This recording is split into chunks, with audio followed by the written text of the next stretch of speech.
Radhe Radhe guys, Ram Ram सभी को। स्वागत है आप सबका हमारे ब्लॉग में। आशा करते सब बढ़िया होंगे, हम भी सारे ठीक हैं। और सवेरे सवेरे हो गया, आधा काम हो गया, आधा नहीं भी हुआ है और खाना बन गया है। मशीन मैंने इधर लगा रखी है गाइस, ये देखो। आधे इधर धुले पड़े कपड़े, आधे इसमें चल रहे हैं, आधे ये खड़े हैं। चादरें वगैरह उतारी हैं, दोनों बेड की चादर चेंज की है। और बच्चे स्कूल जा चुके हैं और बच्चे के पिताजी भी अपने काम पे जा चुके हैं। फिर आज हल्दी 2 लड़कों की, इसके चक्कर में वो साइड में गए हैं। आ जाएंगे 3 बजे तक आ जाएंगे जैसे। और कल जो हमारे शादी है, जो यहाँ बारात लेके आएंगे, वही बारात लेके आएंगे अन्नू के पापा। और लड़की की तरह एक और कहीं बारात लेके जाएंगे, एक हमारे गांव में आएगी वापस बारात। वो है 22 तारीख की और एक है 19 तारीख की। ऐसे करके हल्दी दोनों इकट्ठी कर दी हैं। और बच्चे स्कूल जा ही चुके हैं, अब करेंगे काम। आज थोड़ा काम ज़्यादा है कि साड़ी के भी फाल वगैरह लगानी है, कल तो लगाई नहीं। और रात को हमारा लाइट इतनी तंग करती है गैस, क्या होता है, बहुत तंग करती है। आती नहीं आता। पहली बार तो शाम की गई 12 बजे लाइट आई, 12 बजे आई, आधा घंटा रही, फिर लाइट चली गई। फिर आई सीधे 2 बजे, 2 बजे बाद पता नहीं लाइट गई। और फिर सवेरे ही सीधी आई 2 बजे बाद, पता नहीं अब कितने बजे गई। 2 बजे आ तो गई थी लाइट, पर घंटा ही मुश्किल से रही होगी, उसके बाद वापस चली गई लाइट। अब पहले काम करके सारा, अब बनाऊंगी काम करके। क्या कपड़े तो चल ही रहे, निकाल के आधे कपड़े, फिर बनाऊंगी बढ़िया सी चाय। चाय पी के फिर लगाऊंगी झाड़ू, क्योंकि सामान सारा समेटा हुआ है। झाड़ू लगा के फिर सीधे आधे कपड़े धुल गए, आधे तो वो सुखा के, और फिर बर्तन धोऊंगी, फिर लगाऊंगी पोछा। और अब वंश का भी हमारे पहले तो 12 बजे आ जाता था, आजकल वो टाइम चेंज हो गया, उसका भी 1:30 बजे आने लगा। और अनुष्का भी हमारी आएंगी, वो तो 2-2:30 बजे ही आती हैं वो भी। तब तक मैं मेरा काम कर लेती हूँ। और लाइट का कोई भरोसा नहीं गैस, कभी भी जा सकती, इसलिए काम पे पूरा फोकस है अभी। कपड़े धुल जाए ना फिर दिक्कत नहीं है, जो कपड़े बीच में रह गए तो शाम तक पड़े रहेंगे। शाम को भी लाइट आएगी कि नहीं आएगी कोई भरोसा नहीं गैस। सब मैं काम करके फिर हो चुकी थी, सारा कपड़े धोए थे। और लाइट हमारे गैस दोबारा जा चुकी है, देखो। और कपड़े सूख गए थे, वो मैं उतार लाई थी, वो पड़े हैं कि ऊपर चल रही है हवा बहुत तेज, तो आधे कपड़े प्रेस ही नीचे गिरते, पैंटें वगैरह खाली ऊपर पड़ी हैं, वो सूख रही हैं। मैं सूख जाएंगी तब उतार लाऊंगी। और मौसम भी खराब हो गया, पता नहीं बारिश आएगी क्या। देखो गैस बाहर के दिखाई दे रहा है, बादल से हो गए हैं, इधर से दिखाई दे रहे। मैं पहले कपड़े उतार लाई, फिर मैं भाग गई सीधा, मिट्टी भी खूब उड़ रही है बाहर। झाड़ू झूड़ू लगाया, पोछा पाछा लगाया, तब तक बज गए 12:30। और 12:30 बजे तक कपड़े सूख गए, इसलिए मैं उतार लाई। और अब मैं खाऊंगी खाना। और बस तो वो आएगी 1:30 बजे, फिर देखते हैं। और लाइट देखो कब तक आए, मैं कह रही थी ना लाइट का। और लाइट चली गई 11:30 बजे, लाइट चली गई। कपड़े धुले इधर से लाइट चली गई। और गैस किसी को खाना खाना है तो आ जाओ।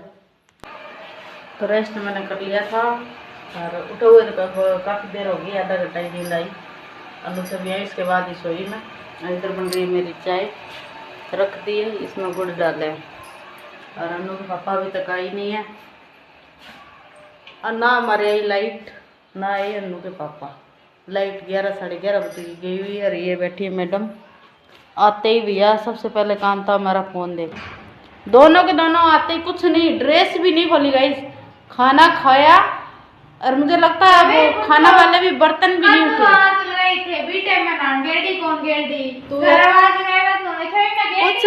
कुछ नहीं मेरे कहने के बाद खड़ी होके भागी।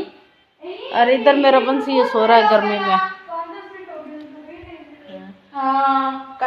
पहले तो भैया फोन ही देखा जा रहा था, अब सफाई पेश करो तो करो दोनों, ठीक है ना। आवाज लगाई ना मैंने तब गैस ही खड़ी हुई। और इन्हें ब्लॉग बनाने कह देना तो इनकी माँ मर जाती है, दोनों की है। और आते ही सबसे पहले फोन देख रही, जब मैं फोन है ना आ जाए ना, फोन उनसे कहूंगी। और ये मेरा भी फोन है ना, ये जाएगा, मुझे पता है जिस हिसाब से इनकी हरकतें हैं। 2-3 बार उन्होंने बोल दिया तुम समझ जाओ, समझ नहीं रही है दोनों की दोनों है। और काम में भी है ना, जो भी आता है ना वो कहता है भी चलो तुम ब्लॉग बनाया करो, साथ में बनाया करो बेटा, अच्छा लगता है। फिर भी है ना शुरू में तो मैंने ना 1-2 बार खींचा ना तो ब्लॉग बनाने लगी ना, तो जाते टाइम मिलेगा 2 मिनट लड़की को नहीं मिलता है। सवेरे भाई मैं ब्लॉग स्टार्ट कर दूं, मेरी मम्मी काम कर रही हैं, नहीं जी बिल्कुल नहीं बनाएगी है। और आगे भी है ना, ये ना तो आगे ब्लॉग बनाएगी, हाँ थोड़ा बहुत मैंने दिखा दिया तो दिखा दिया, नहीं अपनी मर्जी से लड़की फ़ोन नहीं उठाएगी।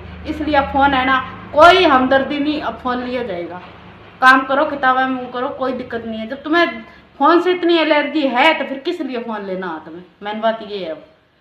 अब इसलिए बोलूँगी फ़ोन है ना इसे बेच दो, घर में रहेगा तो मैं वापस दूंगी ना। चलो कोई बात नहीं, ऐसा हो जाता, बच्चे हैं।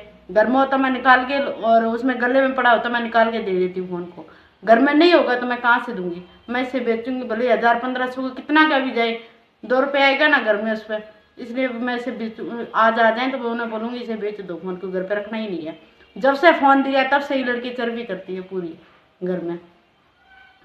इसके वो भी नहीं देखती, छवि फ़ोन नहीं देखती थी गाइस पहले। इसके चक्कर में ना ये फ़ोन स्पेशल लेके बैठी रहती है। इसके चक्कर में बहुत छोटी वाली भी फ़ोन भी लेती है। क्यों? अब जो इसे मना करते तो उसे ऐसा लगता है, भेदभाव वाली बात हो जाती है कि उसे तो फ़ोन दे रखते हैं और मैं फ़ोन लेती हूँ तो मेरे को मना करती है ये। इसलिए ना ये भी फ़ोन नहीं रहेगा तो फिर मना करने की कंडीशन ही नहीं आएगी। इसके पास होगा ना तो देखेगी ना फ़ोन है। और उसे फ़ोन आई तब से गाइस फ़ोन देख रही थी।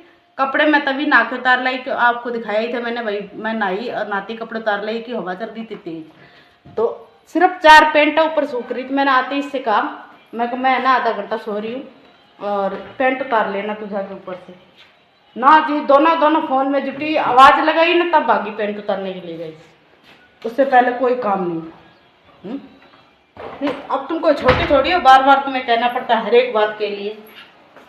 और इतनी बार उस दिन भी इसके पापा ने सीधे डायरेक्ट ही बोला, जो तुम फोन देखोगी तो मैं ये 17,000 लगे हुए फ़ोन नहीं देखूंगा, मैं फोड़ दूंगा फ़ोन को सीधा ही। शायद बिल्कुल साफ साफ बोला हुआ है कहाँ भाई फ़ोन फोड़ा जाएगा, फिर भी इनके समझ में नहीं आ रही ये बात है। चलो कोई नहीं, देखता है बच्चा, थोड़ी देर देखता है। ऐसा थोड़ी होता है आते ही सबसे पहले फ़ोन ही सब कुछ होता है। जो हम अपना काम है उस पर भी तो ध्यान दो ना, मतलब ही नहीं है। बहुत बार समझाते हैं गाइस। गाइस चाय तो मैंने पी ली थी और अनु पापा आ गए इधर, ये खड़े हैं। जय श्री राम। कैसे हो सभी? बढ़िया होंगे। हालत थोड़ी बिगड़ी हुई है क्योंकि ज़्यादा नहीं, सुबह से 100-125 किलोमीटर का सफ़र अभी किया है और 50-60 किलोमीटर का सुबह किया था। मोटा मोटा कोई 150-200 किलोमीटर का सफ़र किया है बाइक पे।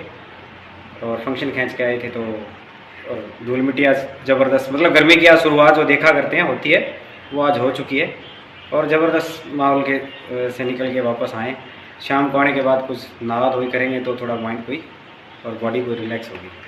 अब मैं जा रही हूँ बाजार, इनके साथ मुझे छोटा सा काम, इसलिए अभी वापस इन्हें बाइक पे सवार कर रहे हैं। हाँ जी, तो ठीक है गाइस, चलते हैं बाजार। तो गाइस मम्मी पापा तो आ चुके थे गंगानगर से और लाइट जा चुकी है। पहले तो नहीं लगा था कि लाइट जाएगी, पर अब जा चुकी है। तो आज का व्लॉग मैं ये एंड करती हूँ, मिलते हैं अगले व्लॉग में। अगर आपको व्लॉग अच्छा लगा है तो लाइक कमेंट शेयर करें, चैनल को सब्सक्राइब करें। Bye bye.